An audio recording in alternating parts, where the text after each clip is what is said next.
Ah, le saxophone. Ce n'est pas juste un bout de laiton, c'est bien plus que ça. C'est une voix. Une voix que le génial Adolphe Sax nous a offerte et qui a tout traversé, des clubs de jazz les plus sombres aux plus grands stades de rock. C'est vraiment un prolongement de soi. Mais avant de pouvoir chanter avec, il y a un choix crucial à faire, et c'est de ça qu'on va parler. Je dois vous faire une petite confidence. À 12 ans, j'étais absolument certain que le saxophone ténor allait faire de moi le nouveau John Coltrane. Le résultat ? Disons qu'il a été bruyant. Mes doigts d'enfant arrivaient à peine à couvrir les clés, l'instrument pesait 1 tonne, et le son ? Eh bien, cette citation, elle résume parfaitement mes débuts. Et voilà, cette petite histoire, c'est l'erreur la plus classique qui soit. On choisit un instrument pour imiter son idole, parce qu'on adore son son, mais on oublie l'essentiel. Le premier instrument doit être un partenaire, pas un adversaire. C'est vraiment la décision la plus importante pour bien démarrer. Bon, alors, par où commencer ? Pour la quasi-totalité des gens qui débutent, le point de départ idéal, la porte d'entrée royale, c'est lui, le saxophone alto. C'est de loin le plus populaire et on va voir que ce n'est pas du tout un hasard. Alors, qu'est-ce qui rend l'alto si parfait pour commencer ? Eh bien, tout est là. Sa sonorité est claire, ni trop grave, ni trop aiguë, super polyvalente. Mais surtout, et c'est ça le plus important, son poids est gérable, ses clés tombent naturellement sous les doigts de la plupart des gens et il demande moins d'air que les autres. Et attention, ce n'est pas qu'un instrument pour les écoles de musique. Des génies comme Charlie Parker en ont fait une véritable légende. Et justement, si on parle de modèles concrets, il y a 2 noms à retenir. Pour débuter, la référence absolue, le choix de la tranquillité, c'est le Yamaha YAS 280. C'est fiable, c'est juste, c'est solide. Et pour ceux qui rêvent déjà plus loin, il y a le Graal, la légende, le Selmer Super Action 80 série 2. Ok, on a vu la porte d'entrée. Maintenant, explorons un peu le reste de la maison. Une fois que les bases sont là, ou si simplement on recherche une autre personnalité, les 3 autres membres principaux de la famille entrent en jeu. Et chacun, vous allez voir, a un caractère bien trempé.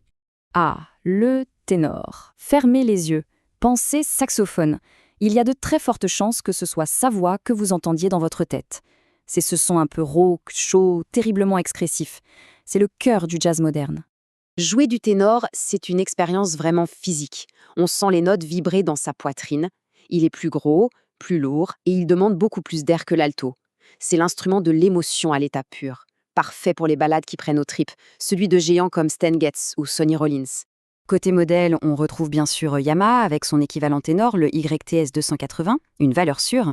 Mais on voit aussi apparaître des spécialistes comme Yanagisawa, une marque japonaise réputée pour sa précision d'horloger.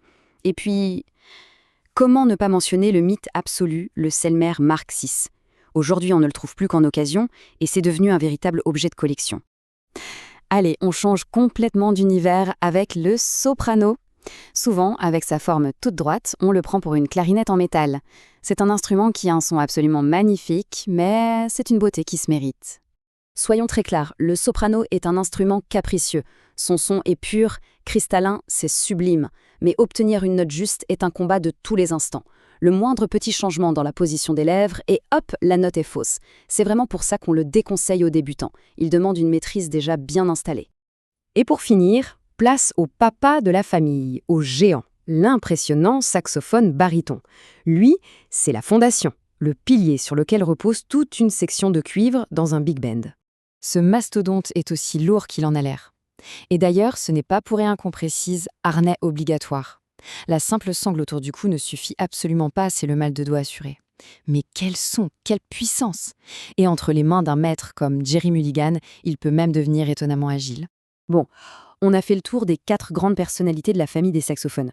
Maintenant, la question la plus importante. Comment on choisit celui qui est fait pour soi ? Au-delà du son, il y a des critères très concrets à prendre en compte. Voici les 3 piliers de votre réflexion. D'abord, le budget.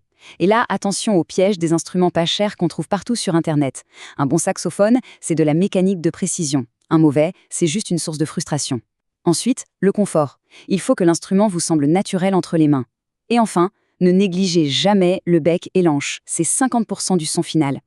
Justement, pour parler budget, pour vous donner un ordre d'idée réaliste, un bon saxophone d'étude, neuf, qui sera juste, fiable et qui donnera envie de jouer, ça se situe dans cette fourchette. C'est un investissement, c'est sûr, mais c'est la garantie de partir sur de bonnes bases et de ne pas abandonner à cause d'un matériel décourageant. Et ça nous amène à un point essentiel, L'embouchure. Ce mot peut faire un peu technique, mais en gros, c'est simplement la façon de positionner ses lèvres et sa mâchoire pour produire le son. Ce n'est pas juste souffler. C'est pour ça que prendre quelques cours au début, c'est si précieux. Ça évite de prendre de très mauvaises habitudes qui sont ensuite très dures à corriger. Alors, au final, quelle sera votre voix? L'équilibre et la polyvalence de l'alto, la chaleur et la profondeur du ténor, la pureté exigeante du soprano ou la puissance tranquille du baryton? Choisir son saxophone, c'est un peu choisir le prolongement de sa propre voix. Voilà, maintenant vous avez vraiment toutes les clés en main pour ne pas faire la même erreur que moi à 12 ans. Vous savez, le plus difficile, ce n'est pas de jouer une gamme. Le plus difficile, c'est de se lancer. Et la toute première étape, c'est de trouver cet instrument qui vous appelle. La prochaine étape, elle est donc toute simple. Maintenant que vous avez la théorie, il faut passer à la pratique.